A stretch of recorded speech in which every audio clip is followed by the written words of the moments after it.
Estamos de regreso ya y en contacto con el señor doctor Farid Simon, decano de jurisprudencia de la Universidad San Francisco de Quito, a quien le saludamos. Estaremos también en contacto con el doctor Mauricio Alarcón. Doctor Simon, buenos días, bienvenido. Bueno, hay una gran preocupación. El Consejo de la Judicatura avanza en el proceso de concurso para nombrar nada menos que ministros de la Corte Nacional de Justicia, y esta se ha visto ya, yo diría, ensombrecido con varios actos. Pero el último es este de una notificación que el propio Consejo de la Judicatura dice va a investigar, y ha elevado ya el tema a la Fiscalía para saber si esto se hizo con buena o mala fe. Claro, uno dice, esto no es un tema de buena o mala fe. Alguien quisiera torpedear el proceso, podría pensar uno, o algo raro está pasando. Hay incluso veedurías. Nada menos que el Consejo de Participación Ciudadana también quiere tomar partido y de alguna manera asomar antes de que resuelvan su desaparición.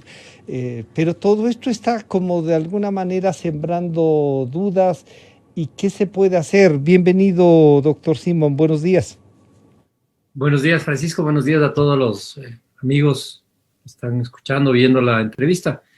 Bueno, primero es un acumulado histórico de desconfianza, ¿no es cierto? O sea, que en condiciones normales los hechos como estos se verían con la particularidad del hecho, es decir, que posiblemente alguien cometió un error, emitió un correo de prueba, había dificultades informáticas.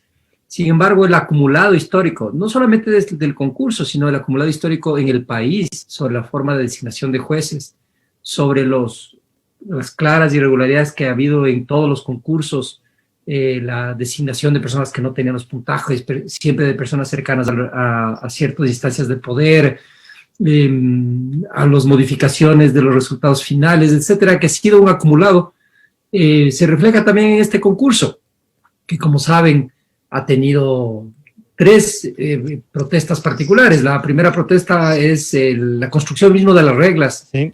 que en algunos casos se considera que no permite transparencia total. Ha habido una queja significativa sobre la no acceso a la información, ¿no? Y un periodo de tiempo de opacidad total de esa información. O sea, no sabía exactamente lo que pasaba.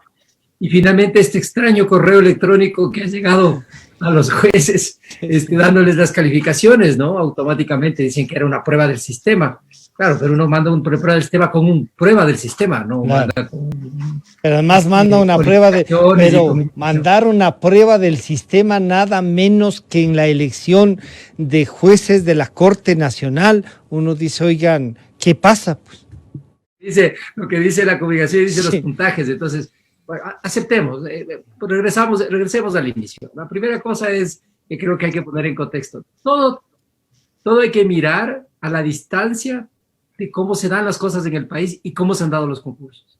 Entonces, si hay un histórico, un acumulado de concursos amañados, entre comillas, o concursos poco transparentes, o concursos donde claramente hay irregularidades, porque Sí. la información que la Contraloría ha enviado es clarísima sobre eso. Sí. Los concursos en general van a ser especialmente observados, y cuando no hay claridad y no hay transparencia en los procesos, se levantan las sospechas, y cualquier evento que en otras circunstancias podría ser considerado anecdótico se considera central. Claro, y ahí quiero saludar al señor doctor Mauricio Alarcón, el director ejecutivo de la Fundación Ciudadanía y Desarrollo, quien ha estado haciendo un seguimiento también y quien hace opinión sobre estos procesos. Como nos recuerda el doctor Simon, doctor Alarcón, claro, el país está en desconfianza. Cualquier cosa que ponga en duda algo, ya pensamos que aquí hay mano negra, para decir, como se decía en el viejo Tribunal Supremo Electoral del retorno a la democracia, ¿no es cierto? Pero ustedes que han hecho el seguimiento, que deben también administrar las dudas razonables que, como nos describe el doctor Simon, son reales. Tiene ya unas dudas que nos están generando un problema. Van a deslegitimar a una corte que se esperaba se convirtiera en una corte nacional. más respetable de institucionalidad. ¿Cuál es la visión suya? Bienvenido, el doctor Alarcón. Mauricio, buenos días. Buen día, Francisco, y un gustazo compartir este espacio con mi maestro y amigo Farid Simón. Efectivamente, creo que hay un punto de partida que considerar en este proceso, y es el hecho de que en años pasados, como ustedes conocen, tan pronto se posesionó el actual Consejo de la Judicatura, llevó a cabo un denominado proceso de evaluación integral a la Corte Nacional de Justicia, que terminó con varios jueces nacionales destituidos, removidos de sus cargos de manera anticipada. Ya ese proceso de evaluación integral tuvo cuestionamientos desde la sociedad civil y sobre todo desde organismos internacionales, relatores tanto del sistema interamericano como del sistema de Naciones Unidas. Este es un detalle no menor, porque aquí es donde se origina buena parte de este proceso. Recordemos que no solo estamos renovando un tercio de la Corte Nacional, sino que estamos ampliando esto a 16 de los 21 miembros de la Corte. Estamos hablando que obviamente 7 van para un periodo de 9 años, pero 9 estarán ahí por 3 y 6 años ocupando espacios en temas tan sensibles como lo penal o lo tributario. Y mencionar también que hay un punto problemático en este tema, en el sentido de que las normas cambian, son inestables. Estamos frente a inestabilidad en el proceso porque los miembros de la Judicatura, una vez más, emiten una resolución para este proceso en específico, cambiando normas como ya ha sido frecuente en este país conforme avanzan los procesos, es decir, quienes están siendo electos para este proceso no corren con las reglas de quienes lo hicieron hace 3 años, en el año 2017, y esa inestabilidad abona a una débil institucionalidad en un sector tan sensible como el de la justicia.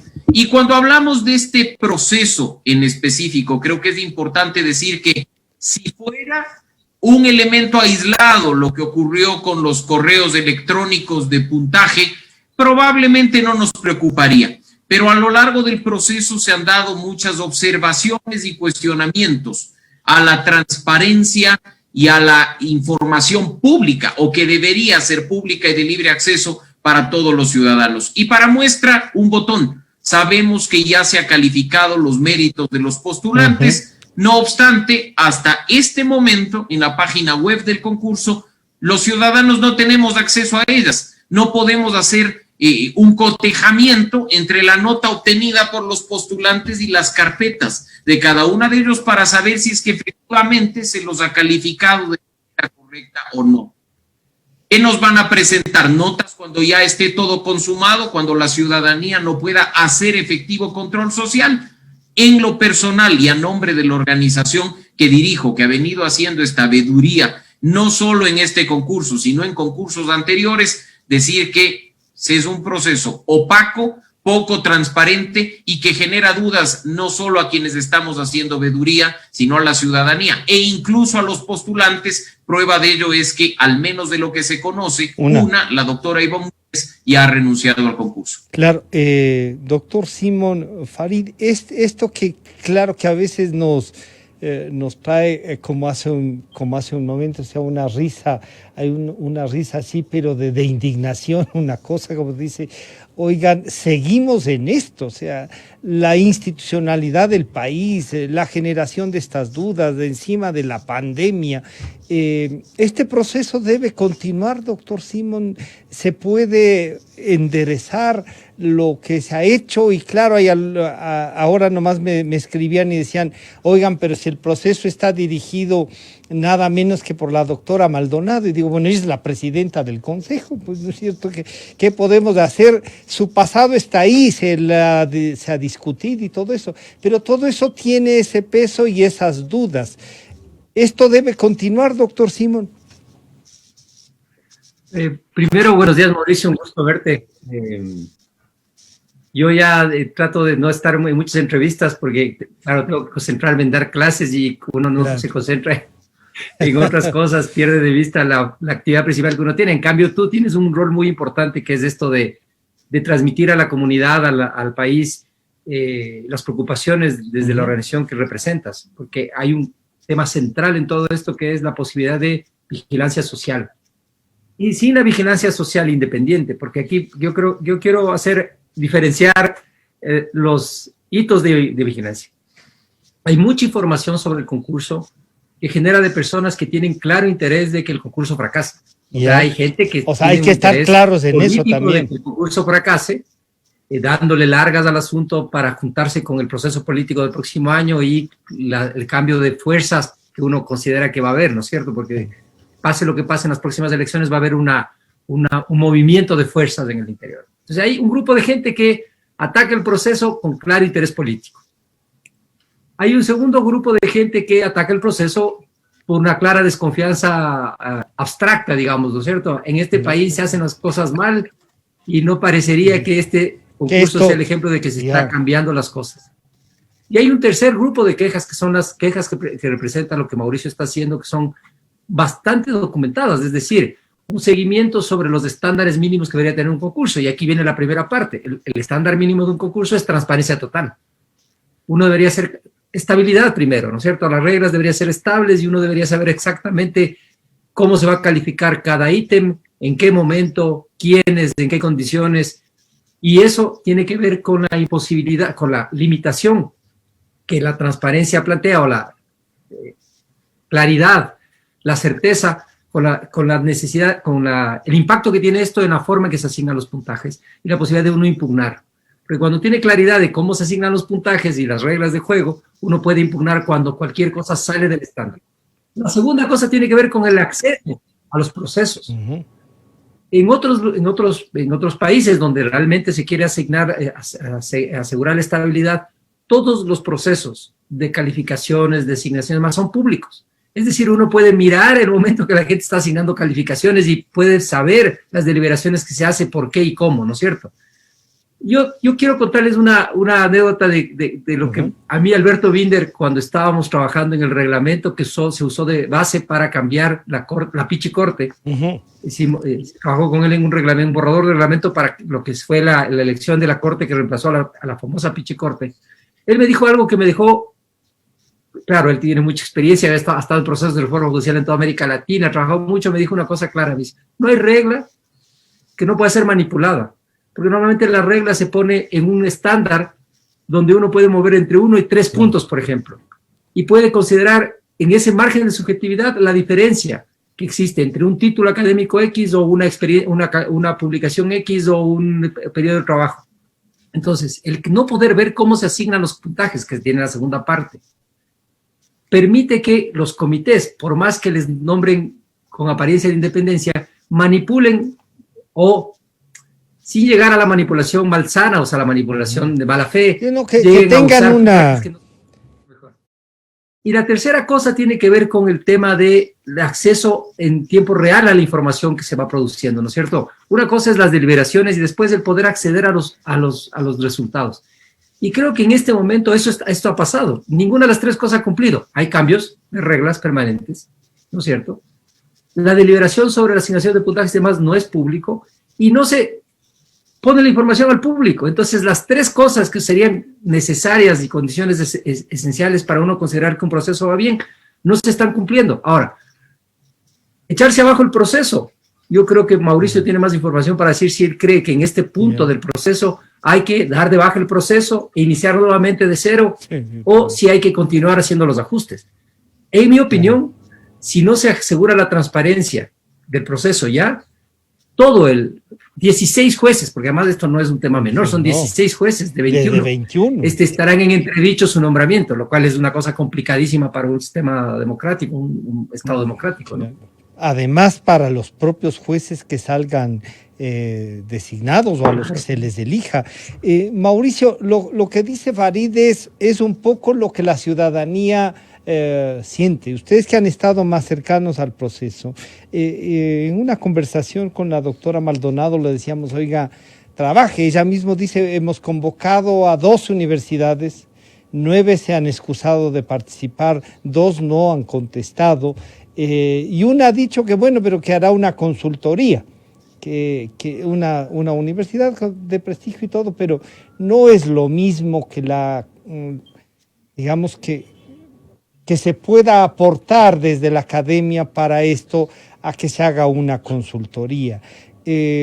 ¿Cómo salvar? Y esto que es importantísimo que nos ha dicho Farid Simon.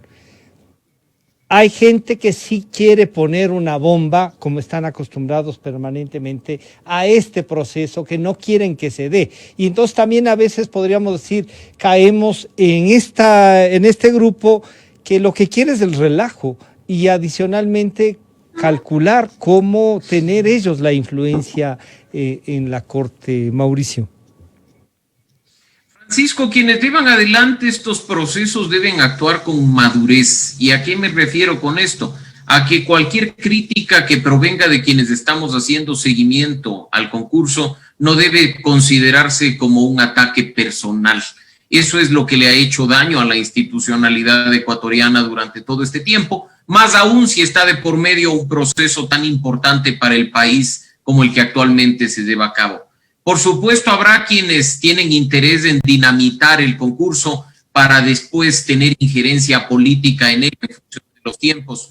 Pero hay una frase muy sabia, coloquial del pueblo, que dicen no hay que dar papaya. Y efectivamente lo que la judicatura tenía que haber hecho desde un inicio es no dar papaya, hacer un concurso totalmente transparente, cumpliendo estándares y recomendaciones internacionales, de tal forma de que no lleguemos a este punto en el que haya postulantes que afirmen que deberíamos regresar a cero, que debería hacerse un nuevo concurso, que haya personas externas e incluso actores políticos que vayan por el mismo camino. Es muy arriesgado decir en este momento si deberíamos parar el proceso y reiniciarlo, cuando vamos a tener a los mismos actores involucrados. Y a propósito del dato que se menciona, de las universidades, ¿por qué no quieren involucrarse? ¿Es que acaso no tienen interés en el tema o que dudan del proceso que se está haciendo y temen mancharse o que su nombre sirva para legitimar ciertas acciones poco transparentes y con limitaciones de acceso a la ciudadanía? Y a propósito de esto, dos elementos adicionales. El primero, si bien es cierto que la doctora Maldonado es la presidenta de la judicatura, el Consejo de la Judicatura es un cuerpo colegiado de 5 miembros y son los 5 miembros los que tienen la responsabilidad de este proceso. Cuidado, y ahí sí, ciertos actores a conveniencia empiezan a poner sus dardos en una sola persona. Empecemos a vigilar qué está pasando al interior de la Judicatura con sus 5 miembros. A nosotros, como veedores del proceso, nos han llegado en estos días denuncias no respecto de un miembro, que quizá es el más visible de la judicatura, sino respecto de otros actores, denuncias que llaman poderosamente la atención y que obviamente, mientras no estén comprobadas, no deberían hacerse públicas, y en ese proceso estamos. Pero hay que pensar en una judicatura, insisto, como un cuerpo colegiado como primer elemento. Y como segundo, por favor, empecemos a trabajar a favor de la institucionalidad y no en función de coyunturas. Está en este momento, Francisco, Farid, discusión, un proceso de reformas al Código Orgánico de la Función Judicial. La Asamblea Nacional ya ha incorporado estándares internacionales en la evaluación o proceso de evaluación a los jueces nacionales. Ya ha incorporado las observaciones que se recibió tanto de Naciones Unidas como del sistema interamericano respecto de los últimos procesos para darle cierta institucionalidad a lo que estamos viviendo de cara al futuro. Pero viene el machetazo del veto del Ejecutivo para decir, sí, interesantes los estándares internacionales, pero las cosas deberían hacerse así, con un criterio altamente subjetivo. Aprovecho este espacio para hacer una invitación a la Asamblea Nacional. Sé que no era el tema principal de esta entrevista, pero tiene relación directa, Francisco, para que revisen con pinzas del veto del Ejecutivo al Código Orgánico de la Función Judicial y que si comparten el criterio de respetar los estándares internacionales y acoger las observaciones, como efectivamente lo hizo la Comisión de Justicia y el Pleno de la Asamblea Nacional hace poco más de un mes, rechacen el veto del Ejecutivo y mantengan el contenido original aprobado por la Asamblea Nacional. Ahí, por ejemplo, se le quita la posibilidad al Consejo de la Judicatura, en garantía de estabilidad de jueces nacionales nombrados a periodo fijo, de evaluar para destituir, algo que ya fue observado por los órganos internacionales y que el Ejecutivo insiste en meter en el Código Orgánico de la Función Judicial. Claro, ya basta de subjetividades. Claro, estos procesos pero ahí también con transparencia. Mauricio, Francisco.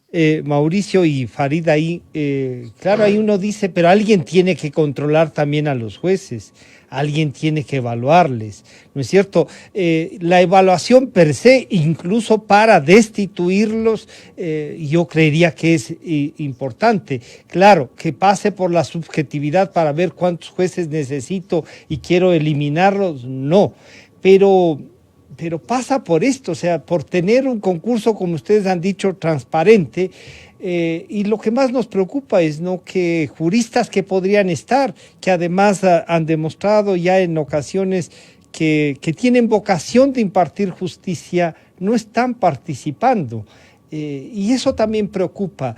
Y claro, algunos que les dicen, oiga, ¿y usted por qué no participa? Dice, ¿para qué? Si no sirve ser buen profesional, no sirve nada de eso, sino quienes vayan subjetivamente, como ha dicho Mauricio, a resolver el tema, Farid. Yo quiero comentar dos cosas. La primera es sobre el rol de las universidades. Yo soy directamente, digamos, ahí involucrado. Soy decano del Colegio de Jurisprudencia de la San Francisco. Les deben haber invitado. Recibí la invitación del Consejo de la Judicatura. Ahora, ahí hay dos temas que son distintos. Una es la participación institucional. En la academia la participación institucional lo hace cuando tiene organizado un nivel institucional. O sea, no puede actuar a nombre de una institución, de una entidad, tiene una estructura interna para responder. Entonces, en esa medida son los académicos, cada académico el que tiene la disposición o no de participar en estos procesos, como académico, o además como persona independiente, porque aquí viene la cosa central de esto. No va a representar el pensamiento de la universidad. Hay una particularidad de la universidad, y creo que eso hay que decirlo y defenderlo a toda costa. Sí. Las universidades que hacen su trabajo buscan la verdad y tratan de difundir la verdad que conocen, la más cercana posible a la verdad, lo que es el conocimiento, la honestidad, con diversidad de posiciones y opiniones. Entonces, cuando uno dice la universidad, está pensando como que la universidad fuera un partido político, una organización así toda estructurada y la universidad. Esas no son las verdaderas universidades. Las verdaderas universidades donde los académicos toman las decisiones y dicen lo que opinan. Y cuando un decano, por ejemplo, yo digo, participa en un proceso de selección, ¿a quién represento? No, participas como decano, no a la universidad. Claro, el profesional. No participo como persona, no como que decano. Tiene el prestigio de ser decano también, claro. Pero es que eso, Farid, eso sí da una garantía. Cuando yo recuerdo antes, perdona ahí, Farid, yo recuerdo antes, no te estábamos escuchando, Farid. Perdón, ¿ahora sí me escuchan? Sí, ahora sí. Se ha vuelto una muletilla.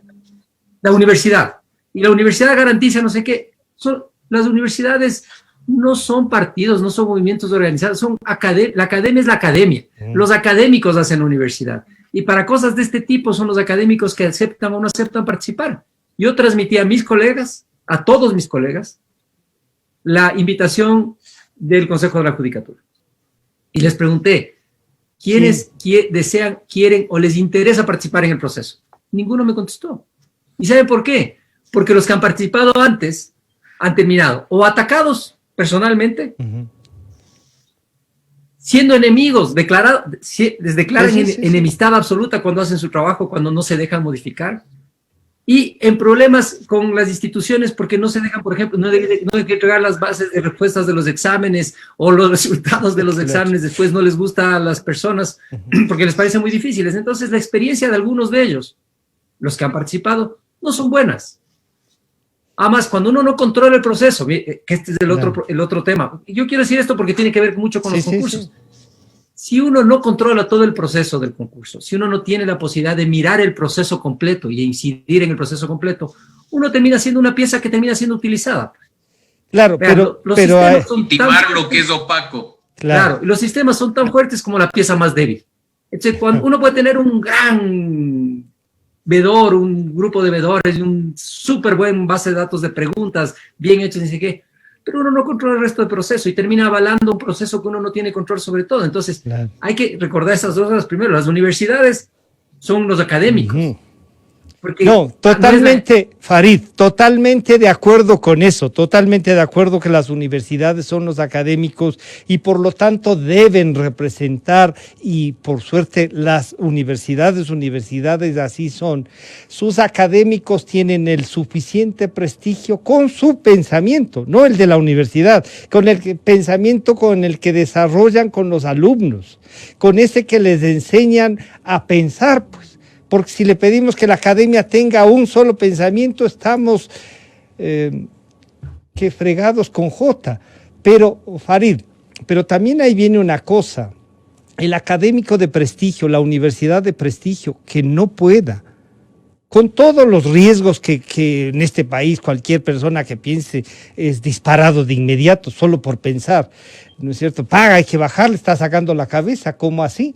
Entonces, también necesitamos académicos que se corran el riesgo, que defiendan, que sepan, porque es también parte de la enseñanza, Farid. así es.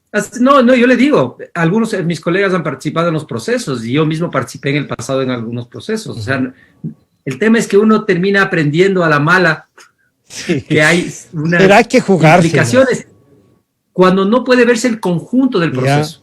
A ver, y hay que recordar en esos 10 años que pasaron que en nombre de la socialización y la participación, todo el que no pensaba igual era utilizado. Ajá. O sea, la invitación era para ser usado el nombre. O sea, después aparecía una lista de nombres, uno como que vea que como se avalaba un proceso en particular. Y en realidad lo que uno tuvo una participación marginal o incluso tuvo una participación crítica diciendo eso no sirve. Entonces, el tema, cuando regresemos a la confianza en los procesos, ahí viene lo que Mauricio planteaba. O sea, ¿cuál es el tema central de esto? Si el proceso es transparente desde el inicio, las personas que van a presentarse de concursantes primero va a ampliar el número, porque habrá otras académicas y otros académicos y otros abogados y otras abogadas y otros juristas que tomen la decisión de participar porque saben que están concursando con sus méritos, no con sus contactos. Claro. Que eso es una primera cosa. Y ahí sí. La segunda cosa, las piezas, es decir, los vedores institucionales, ¿no? Porque hay vedores independientes como lo de la fundación, que tiene una independencia frente al sistema, pero hay vedores institucionales que vienen del Consejo de Participación Ciudadana, que vienen de otras instancias. Las personas que se presentan también serán más independientes y los académicos y académicas del país se presentarán también al concurso. Entonces, si no hay garantía de transparencia de cero, lo demás tiene un impacto desde el inicio, desde el arranque. Entonces, invocar, hagamos esto, es como tratar de poner una gota en el mar, pues, porque si uno cae la gota y desaparece en el mar, no hace la diferencia.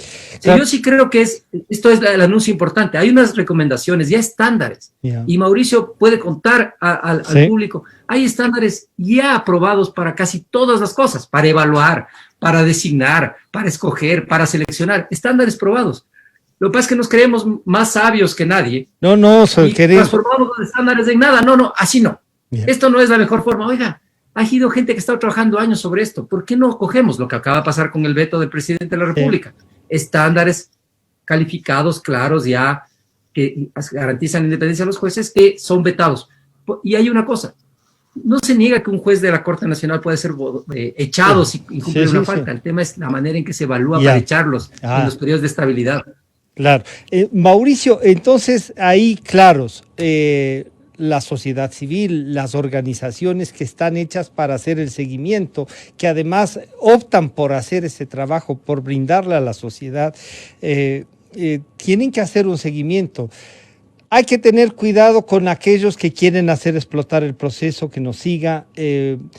No hay que enfocarnos en la presidenta del Consejo, hay que ver el Consejo en general. Hay que volver a reflexionar sobre el veto, como ha dicho Mauricio, y que la Asamblea responda también. O sea, aquí hay estándares que nos pueden servir a todos. Nada es nuevo, diríamos, en esto. ¿Cuál es el futuro de este proceso? ¿Qué deberían hacer las autoridades para salvarlo y avanzar? Y respetar también a los que seriamente han querido participar, ¿no?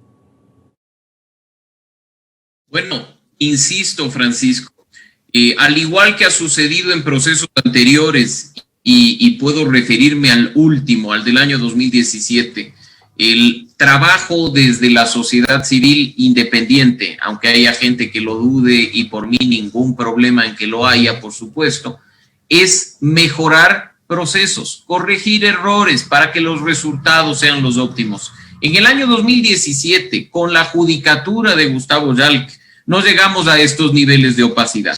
Precisamente la entrega de información oportuna, por supuesto, y completa, es la que nos permitió hacer una buena veeduría y detectar, por citar simplemente un caso, que la mano derecha en materia jurídica del ex vicepresidente Jorge Glass estaba concursando y estaba siendo puntuada para llegar. Esto nos valió amenazas, Francisco. Tuvimos nosotros amenazas directas de muy alto calibre por obvias razones. Intentaban poner a gente en esa corte en el año 2017 que les garantice impunidad, probablemente. Ustedes ven qué tipo de casos son los que la Corte ventiló durante estos 3 años y por qué hubiera sido clave tener a uno de los suyos dentro juzgando. Así es que eso es lo que hace la sociedad civil independiente en estos procesos. Acá no estamos para hacer quedar mal a la judicatura o para que se considere un ataque personal a uno u otro miembro de la judicatura, no. Si estamos vigilando, emitiendo críticas, comentarios sobre la base de estándares internacionales, es para que este proceso se limpie y salga bien parado.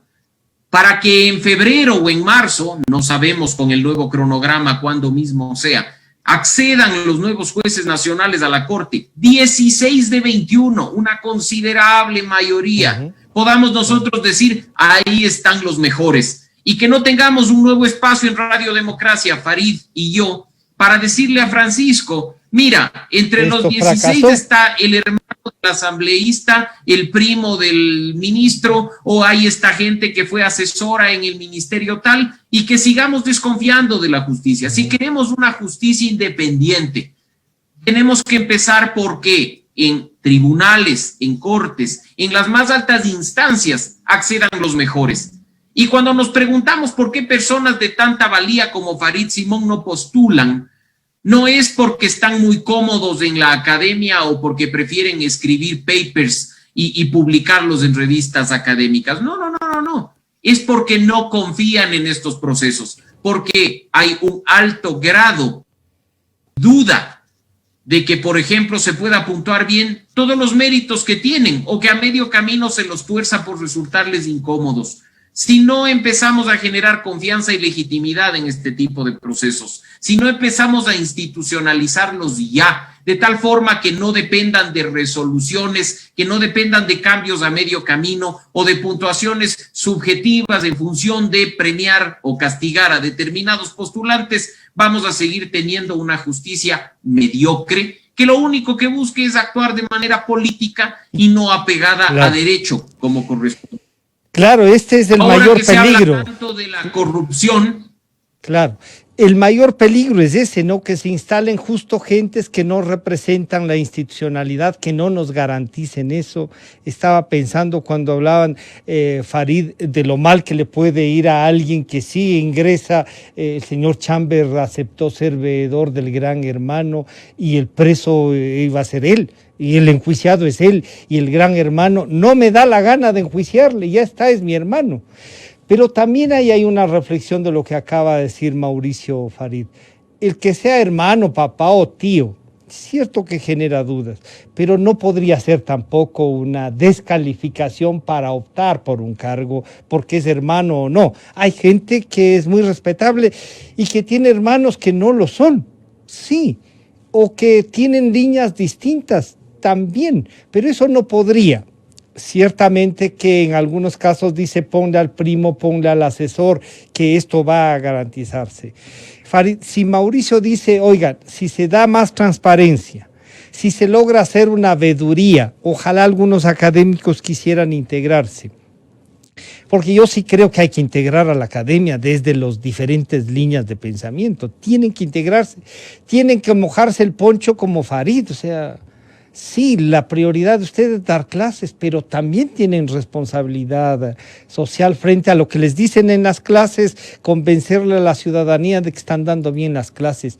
También, doctor Simón. Sí, efectivamente, la universidad no solamente está para dar clases, es evidente. O sea, cuando hablaba de la responsabilidad de la independencia de los académicos, está, entre otras cosas, en participar en el país. No sé si me escuchan porque estoy... Sí, no, hay un poquito de resonancia, pero está escuchándose bien, sí. Sí, una de las cosas es que también la universidad debe aportar para el país y el desarrollo del país y la estabilidad de una sociedad que se espera sea democrática, transparente, donde haya... se luche contra la corrupción, se busque independencia de las instituciones. Por supuesto, eso no está en duda. Son las condiciones para participar. Esa es la discusión. No tiene que ver con participar. Sino las porque uno podría decir, no participamos porque no queremos involucrarnos en nada, o no participamos porque consideramos que no hay las condiciones para hacerlo. Esa es la segunda opción. En realidad, consideramos que no hay condiciones para hacerlo. Pero no es una crítica a este consejo, por cierto, porque lo que creo que Mauricio ha sido muy claro en el proceso, no es la doctora Maldonado, es el proceso en completo, donde hay decisiones colectivas, decisiones de un cuerpo colegiado que ha ido marcando el proceso, y de ejecutores administrativos, a los que están debajo del consejo, que deben hacer un trabajo que no genere desconfianza. Y el otro tema que me parece muy importante, a todos nos interesa que la Corte Nacional de Justicia sea una corte llena de jueces y juezas que hagan su trabajo de manera transparente e independiente, a todos, porque al país le interesa eso. Pero hay un grupo de personas que no les interesa esto porque están acostumbrados o han desarrollado una práctica política que tiene que ver con los niveles de influencia, que no es nuevo, porque uno puede decir esto es nuevo y esto no es nuevo, esto viene desde hace mucho tiempo. De hecho, recuerden siempre el hito más llamativo del intento de control de justicia son los tanques rodeando a la Corte Suprema de Justicia, los tanques enviados por Félix Cordero. Destituyendo a una esto no corte, es nuevo no. Y no es de ayer. El problema es que lo de ayer no nos ha enseñado nada a lo largo del tiempo. O sea, vamos regresando a los mismos errores y tiene que ver con la transparencia y sobre las vedurías. Y en esto yo creo, quiero reconocer a Mauricio. Hay organizaciones que actúan de manera independiente. ¿Y cómo se da cuenta uno de eso? Por la información que entregan. Una cosa es cuando la información que entregan de las veedurías son informaciones documentadas, justificadas, explicadas. Y otra cosa es cuando simplemente se habla en voz alta de supuestas irregularidades y se echa tierra. Entonces, yo creo que hay un rol fundamental de la sociedad civil independiente, no institucionalizada, digamos, como el Consejo de la Participación Ciudadana, que era sociedad civil institucionalizada. La sociedad civil independiente en estos procesos. Pero la sociedad civil no puede reemplazar lo que tienen que hacer los funcionarios públicos. La sociedad civil no puede reemplazar lo que tienen que hacer los que están encargados de los procesos. Y claro, la universidad tiene que participar en estos procesos, pero hay que tener unas garantías. E históricamente no ha habido esas garantías y los que han participado han terminado mal, como ustedes mismos me acaban de contar, el caso seguramente uno de los más dramáticos del proceso. Señor Chambliss. Y eso hace que la gente no quiera participar. Claro, es así de simple. ¿Cómo van a querer participar si van a ir a parar en la cárcel? No, obviamente uno dice, oiga, por decir la verdad. Que podrían. Que podrían, claro. Pero Francisco, no es tanto solamente que uno pueda ir a la cárcel, sino, imagine usted el tiempo que esas personas toman de su vida personal, de su vida profesional para apoyar los procesos. Y que después tengan que pasarse defendiendo de observaciones, durante años. No, siendo atacados por años. Sí. No, totalmente de acuerdo. Mauricio, entonces, este proceso tiene que, y los miembros del Consejo de la Judicatura, entonces deberían tomar en consideración estas reflexiones públicas, llevarnos a mayor transparencia, pasar todo lo que haya que pasar. Claro, algunos veedores también, como ha dicho Farid, hay que tener cuidado porque no lo hacen documentadamente, no lo hacen como se debe hacer, sino lo hacen porque están interesados. Y este es un país de esto de influencias, ¿no? Ese dicho del que tiene padrino se bautiza, no hay duda. Y yo estaba pensando mientras hablaba Farid en una sentencia de después de años en la Corte Constitucional de un caso muy cercano, y uno dice, y no hay forma no hay forma ni teniendo padrino de bautizarse. O sea, ¿quién hace cumplir esa sentencia? Y es vergonzoso. Y yo he dicho, les he comentado a los miembros de la Corte Constitucional. Entonces, queremos una corte de jueces que se las jueguen, pero que tengan esas garantías de las que nos ha hablado Farid. ¿Cómo hacemos para que eso y los que están concursando sientan que eso es posible con lo que está ya avanzado, Mauricio? Entregando información y datos, siendo transparentes, Francisco, dejando de cambiar las reglas sobre la marcha, dejando de cambiar cronogramas sobre texto de sistemas informáticos débiles para hacer que el proceso de designación coincida con los tiempos electorales, lo cual vulnera uno de los estándares internacionales en este tipo de procesos, por supuesto. Con acciones simples, nadie les está pidiendo que se conviertan en seres sobrenaturales y hagan cosas extraordinarias. Apliquen la Constitución, apliquen la ley, apliquen los estándares internacionales. Nunca es tarde para corregir, Francisco, no es lo óptimo, pero sobre la marcha se han dado algunas correcciones en el proceso. ¿Que han ayudado a la transparencia? Por supuesto que sí, pero ¿cómo entender, por ejemplo, que se hable de transparencia total e, insisto, no estén publicados los números, las calificaciones obtenidas por los postulantes en la fase de méritos? Nos dirán que están en calificación, pero no. Nosotros debemos, todos y cada uno de nosotros, no quienes hacemos veeduría o quienes están en universidad, todos y cada uno de los ciudadanos, deberíamos estar en posibilidad de acceder a la página web del Consejo de la Judicatura o acceder presencialmente en las oficinas de la Judicatura a constatar si la calificación puesta obedece lo que esté en la carpeta o si se fundamenta, por supuesto, un pedido de recalificación de un postulante. Yo no sé por qué se sigue manteniendo este tema de opacidad en un proceso tan importante y tan trascendente para la justicia del país. Y recordar, a propósito de lo que mencionabas, Francisco, que no es un detalle menor, que cuando se dan este tipo de procesos subjetivos que deberían garantizar derechos, probablemente en el caso de vulneración, aunque mucha gente se ría, da lugar a acciones de garantía, y esas acciones de garantía, que por temor muchas veces no se resuelven o se resuelven de manera desfavorable, abren la vía a las instancias internacionales. Sí. Ojalá no solo la evaluación integral de hace un par de años y este proceso abran el camino para demandas internacionales y seamos nosotros quienes terminemos pagando millonarias indemnizaciones producto de las acciones arbitrarias de quienes ostentan temporalmente el poder.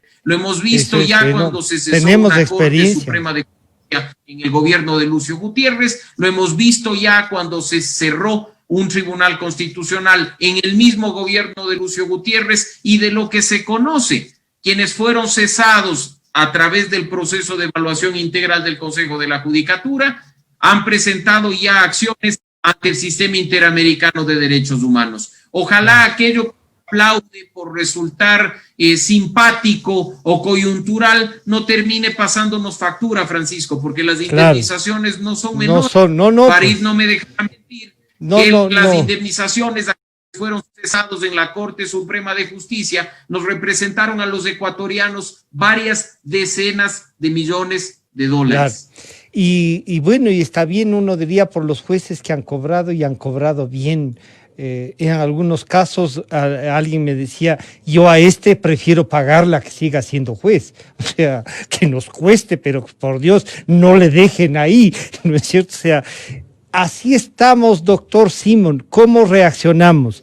Hay que respetar este proceso, hay que pedir, como dice Mauricio, la transparencia, hay que pedirle a la Asamblea que defienda el trabajo que ha hecho, y más aún si lo ha hecho bien, que lo defienda, que se sume, que no calculen, digamos, que de alguna manera se comprometan con el país. Avanza este proceso, tendremos 16 jueces, nada menos que de 21, no sé si en febrero o en marzo, se dice que con esto que ha pasado podría ser los primeros días de marzo. ¿Qué recomendaría el académico y decano Farid Simón, no comprometiendo a la universidad, pero sí siendo una de las voces respetadas de la universidad, para que esto pase? Bueno, primero dicen que el 2 de marzo es del nuevo cronograma, Ajá, ¿no? sí. Sería el 2 de marzo cuando se nombre A los jueces. Bueno, incrementar los ajustes. Lo primero sería, me parece que un mensaje claro de la judicatura es, Aquí está hoy todo.